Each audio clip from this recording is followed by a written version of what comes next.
Chaque jour, Charles et Carole vous présentent la leçon de l'école du sabbat.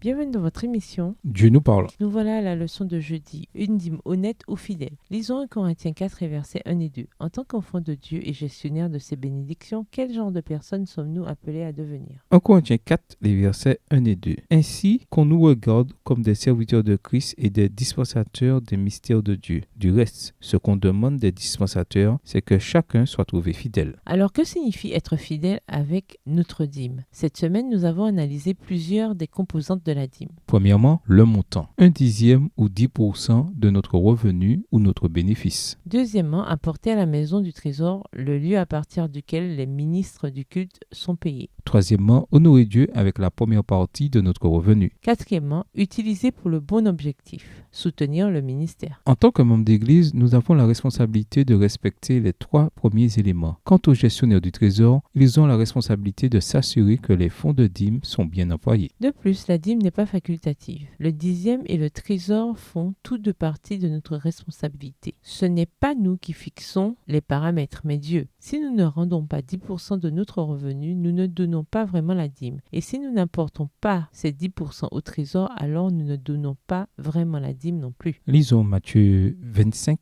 versets 19 à 21. Quand sommes-nous appelés à rendre des comptes de notre gestion des fonds de Dieu? Qu'est-il dit de ceux qui ont été fidèles sur le plan financier? Matthieu 25, les versets 19 à 21. Longtemps après, le maître de ses serviteurs revient et leur fit rendre compte. Celui qui avait reçu les 5 talents s'approcha en apportant 5 autres talents et il dit « Seigneur, tu m'as remis 5 talents, voici, j'en ai gagné 5 autres. » Son maître lui dit « C'est bien, bon et fidèle serviteur, tu as été fidèle en peu de choses, je te confierai beaucoup. Entre dans la joie de ton maître. » Apporter à la maison du trésor toute la dîme est l'ordre de Dieu. Ce n'est pas un appel à la reconnaissance ou à la générosité. Il n'y a là qu'une simple question d'honnêteté. La dîme appartient au Seigneur. Il nous demande de lui rendre ce qui lui appartient. Extrait du livre Éducation, page 138, écrit par Ellen G. White. Être des gestionnaires pour Dieu est un privilège unique et aussi une responsabilité. Il nous bénit et nous soutient et ne demande qu'un 10e. Après quoi, il emploie cette dîme pour subvenir aux besoins de ceux qui sont dans le ministère, comme il a fait pour les tribus de Lévi à l'époque d'Israël autrefois. Certains disent qu'ils n'aiment pas la façon dont l'argent de leur dîme est utilisé et soit ils ne la donnent plus, soit ils envoient leur argent ailleurs. Pourtant, où Dieu a-t-il dit apporter la dîme au trésor, mais uniquement si vous êtes certain que le trésor en fait bon usage? Au revoir. Et à demain si Dieu veut.